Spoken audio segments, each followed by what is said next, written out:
We see rising inflation. We see energy being used as a weapon. We see threats of trade wars and the return of confrontational geopolitics. Зараз є загроза обвалу того життя, до якого звикли люди в світі. Яким може бути життя у світі, якщо буде дозволено бити з танків по атомним станціям? Tragedies are outpacing life. Tyranny is outpacing democracy. Every democratic nation should rethink its dependencies on authoritarian regimes. Our world has never ever witnessed an energy crisis of this depth and of this complexity. Inflation, by all accounts, however you look at it, is way too high. This year is going to be a tough year. We will see the effects of monetary policy tightening, and this is generating a cost of living crisis. And it's not a short-term cost of living crisis, it's a long-term inequality crisis. We shouldn't be running our economies on poverty wages. 214 million workers around the globe, they work 40 hours a week, yet they are not able to even pay their bills. 正在以前所未有的方式展开，世界又一次站在历史的十字路口。We understand the power and the change that can come from this room. We can move with agility and speed, and your speed is needed now. We need to build resilience and diversify. This is another way you can grow trade and grow the world. The commitment to limit global temperature rise to 1.5 degrees is nearly going up in smoke.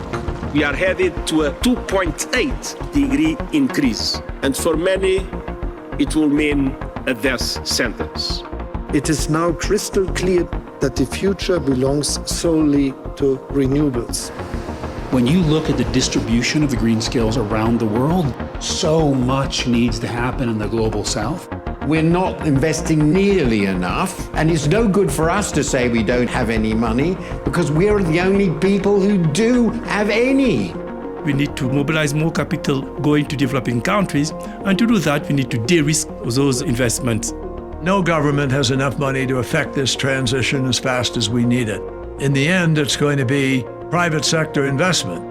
There is capital, but the pace needs to increase dramatically. We have to educate our shareholders to understand that we will be rewarding our leaders for behaviours that are not just about the bottom line. It's essential that non-financial targets and ambitions and goals actually get audited, because trust is what is most needed at this point. We have responsibility, but also, think about it, the privilege to be part of shaping a better world.